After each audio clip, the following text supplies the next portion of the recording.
साथियों नमस्कार, मैं सीए अमित अग्रवाल अपने यूट्यूब चैनल पर आप सभी लोगों का स्वागत करता हूं। आज हम और आप एक ऐसे सेक्शन पर चर्चा करने जा रहे हैं जो इमूवेबल प्रॉपर्टी की खरीद व बिक्री से संबंध रखता है। ये सेक्शन है 194 IA। आज हम और आप इस सेक्शन के सारे प्रावधानों का बहुत बारीकी के साथ एक एक प्रावधान का अध्ययन करेंगे। ये सेक्शन हमारी प्रैक्टिकल लाइफ में बहुत ज़्यादा हमारे काम में आता है। हम लोगों की प्रैक्टिकल लाइफ में बहुत ज़्यादा इसका महत्व है। तो आज हम इस सेक्शन को समझेंगे, इस सेक्शन के प्रावधान किस प्रकार के हैं। तो सबसे पहले मैं इस सेक्शन को थोड़ा सा आपके सामने रीड करता हूँ।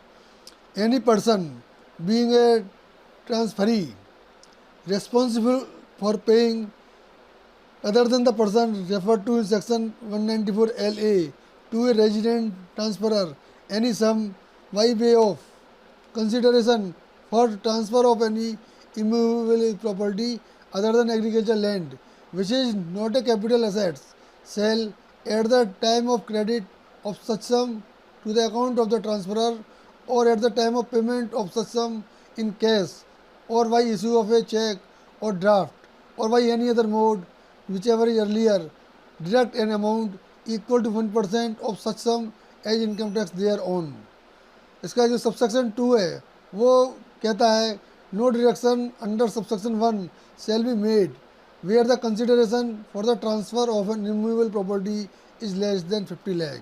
तो साथियों, इस सेक्शन में ये लिखा हुआ है कि अगर किसी भी व्यक्ति के द्वारा एनी पर्सन में चाहे वो इंडिविजुअल हो, चाहे वो HUF हो, चाहे वो फर्म हो, चाहे वो कंपनी हो, और चाहे वो और भी कोई अदर पर्सन हो, अगर वो व्यक्ति कोई भी इमूवेबल प्रॉपर्टी खरीदता है, अगर वो कोई इमूवेबल प्रॉपर्टी खरीदता है, चाहे वो लैंड हो, चाहे वो बिल्डिंग हो, चाहे वो दोनों हो, अगर वो इमूवेबल प्रॉपर्टी खरीदता है जिसकी की वैल्यू, जिसका कंसिडरेशन 50 लाख और मोर है, तो उस कंसिडरेशन को जब वो व्यक्ति सेलर को भुगतान करता है तो भुगतान करते समय उसको 1% TDS का उसमें से डिडक्शन करना होता है।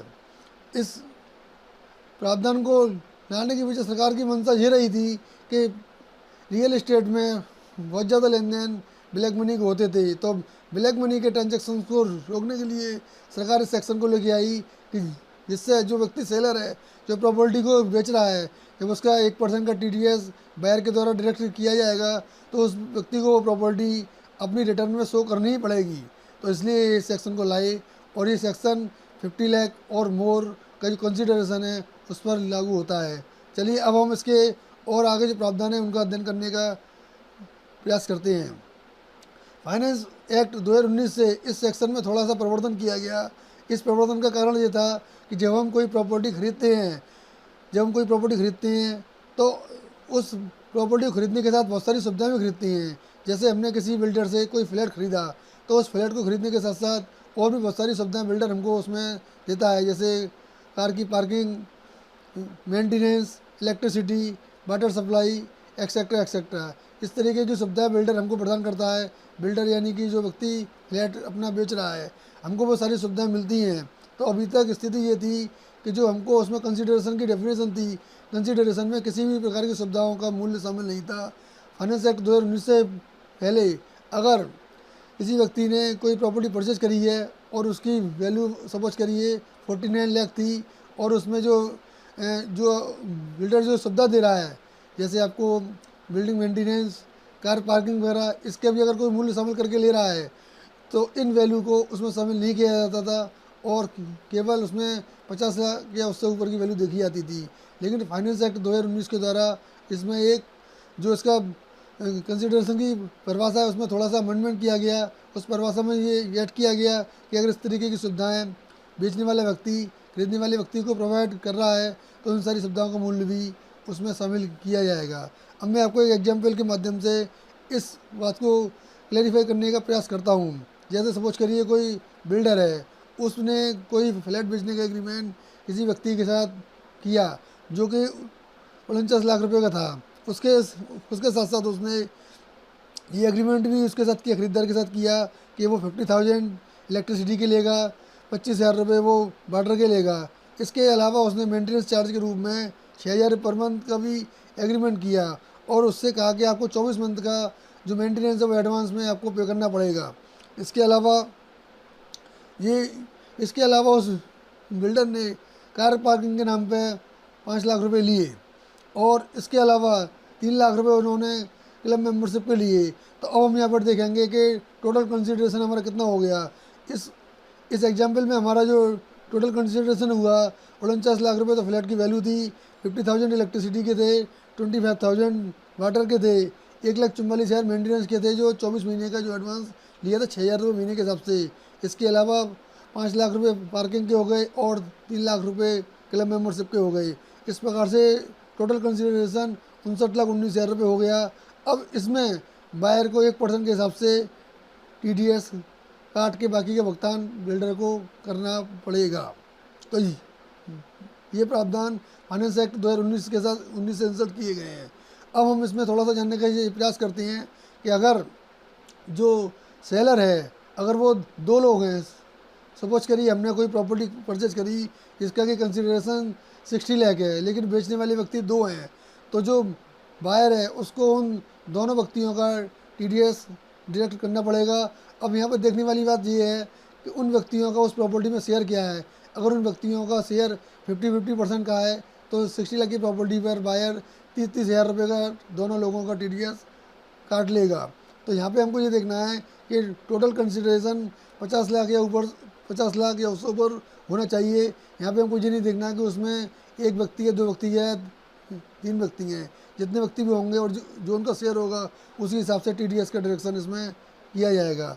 अब मैं आपको 1-2 एग्जाम्पल के द्वारा और इसको थोड़ा सा क्लैरिफाई करने का प्रयास करता हूँ। जैसे कि सपोज करिए मिस्टर ए एंड बी हैं are the joint holder in a building. A और बी हैं जो एक प्रॉपर्टी में जॉइंट होल्डर हैं। उन्होंने उस प्रॉपर्टी को मिस्टर एक्स को बेचने का सौदा किया 55 लाख रुपए में। उसमें ये डिसाइड हुआ कि मिस्टर एक्स ए और बी को 27.5 लाख रुपए भुगतान करेंगे। तो जब मिस्टर एक्स उन दोनों को 27.5 का भुगतान करेंगे तो उसमें से 1% के हिसाब से वो TDS डिडक्ट कर लेंगे। अब यहाँ पे जो TDS जो डिडक्ट होता है उसका बेनिफिट सेलर को मिल जाता है।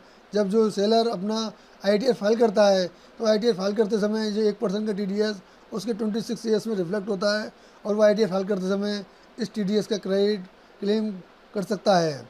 इसके अलावा मैं आपको एक एग्जाम्पल दे के और इसको समझाने का प्रयास करता हूँ।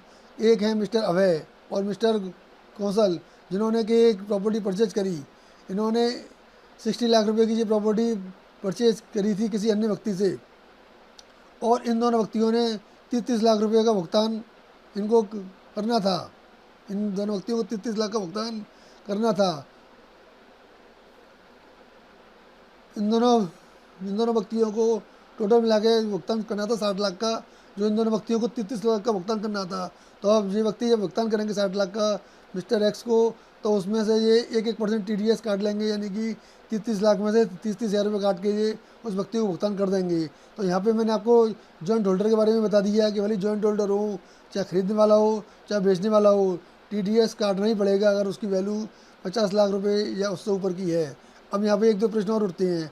जैसा कि मैंने आपको बताया ये प्रोविज़न इमूवेबल प्रॉपर्टी पर लागू होता है, चाहे वो रेजिडेंशियल प्रॉपर्टी हो चाहे वो कॉमर्शियल प्रॉपर्टी हो, लेकिन ये प्रोविज़न एग्रीकल्चर लैंड पर लागू नहीं होता है। अब हम यहाँ पे देखने वाली बात यह है कि एग्रीकल्चर लैंड कौन सी मानी जाएगी। एग्रीकल्चर लैंड भी 2 प्रकार की होती हैं, रूरल एग्रीकल्चर लैंड और अर्बन एग्रीकल्चर लैंड। मैंने अपने पिछले वीडियो में जो कैपिटल गेन का था उसमें मैंने आपको रूरल एग्रीकल्चर लैंड और अर्बन एग्रीकल्चर लैंड के बारे में बताया था कि हम इसको अर्बन एग्रीकल्चर लैंड मानते हैं। तो for the purpose of section 194 IA agriculture land का जो मीनिंग है वो है रूरल एग्रीकल्चर लैंड।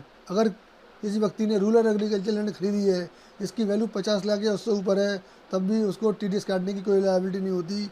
इसका मतलब ये हुआ कि अगर अर्बन एग्रीकल्चर लैंड है तो TDS काटने की लायबिलिटी आती है। ये भी मैंने आपको बता दिया। इसके अलावा एक पॉइंट उसमें आपको मैं बताने की कोशिश करता हूँ। It is not necessary that the land और building should be situated in India. यह कोई आवश्यक नहीं है कि जिस प्रॉपर्टी को हम खरीद रहे हैं वो प्रॉपर्टी इंडिया में स्थित हो, वो प्रॉपर्टी इंडिया के बाहर भी हो सकती है।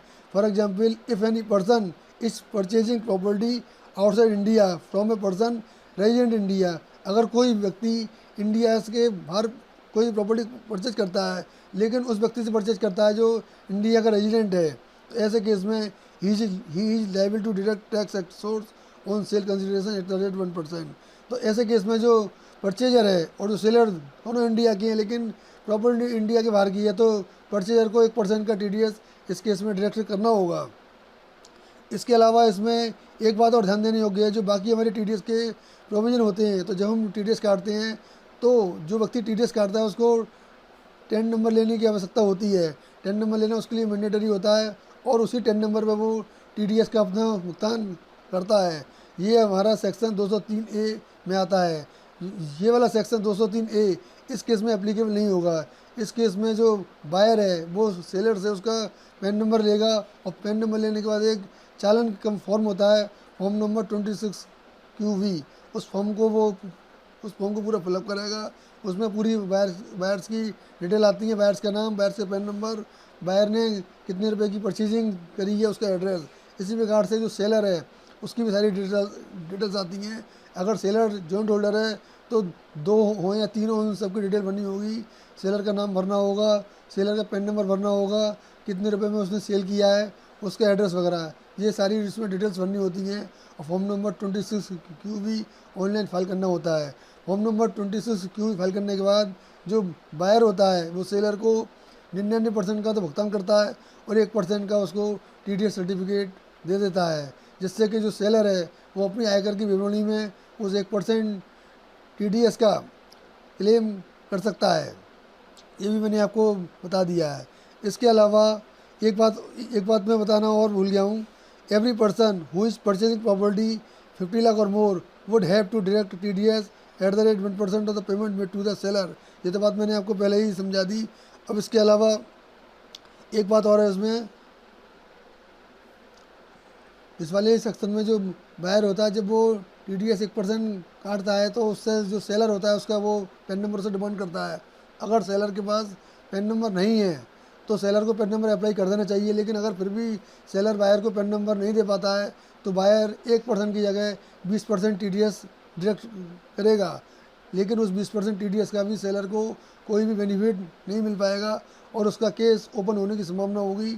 तो इसलिए उनके लिए यही सजेशन है सेलर्स के लिए कि वो अपना पैन नंबर लें और अपना पैन नंबर बायर को दें, जिससे कि वो 1% TDS ही काटे। इसके अलावा इसमें एक बात और है कि जैसे सपोज करिए किसी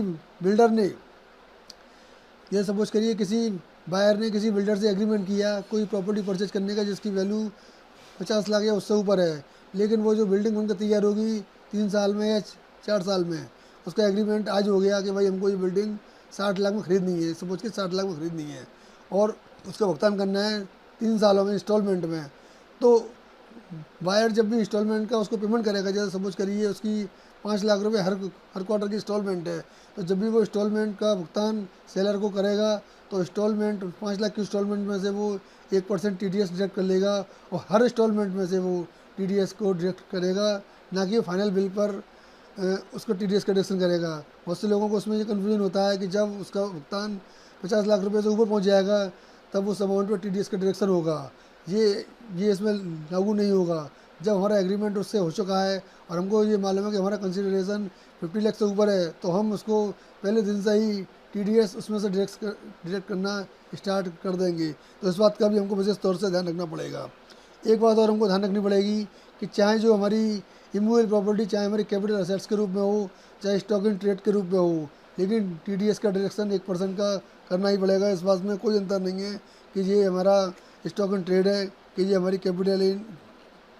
कैपिटल असेट्स है, इस बात से कोई अंतर नहीं पड़ता है। इस सेक्शन के एक दो प्रावधान और रह गए हैं, उनको भी मैं आपके सामने डिस्कस करना चाहता हूँ। ये वाला सेक्शन अगर ट्रांसफरर यानी कि सेलर अगर नॉन रेजिडेंट है तो ये वाला सेक्शन लागू नहीं होता है। इसको हम एक एग्जाम्पल की तरह समझने का प्रयास करते हैं। मिस्टर P जो एक नॉन रेजिडेंट है, उनकी एक मुंबई में एक प्रॉपर्टी है, उन्होंने उस प्रॉपर्टी को मिस्टर Z जो कि इंडिया के ही हैं उनको जो है 1.25 करोड़ रुपये में वो प्रॉपर्टी बेच दी। तो जब मिस्टर मिस्टर P को 1.25 करोड़ का भुगतान करेंगे तो मिस्टर Z के ऊपर 194 IE में TDS काटने की कोई भी लायबिलिटी नहीं बनती है। इसका सीधा कारण ये है कि मिस्टर Z एक नॉन रेजिडेंट है, इसलिए मिस्टर Z को TDS काटने की लायबिलिटी नहीं बनती है। लेकिन हाँ, मिस्टर Z को मिस्टर या को 195 में TDS काटने की लायबिलिटी आ जाएगी।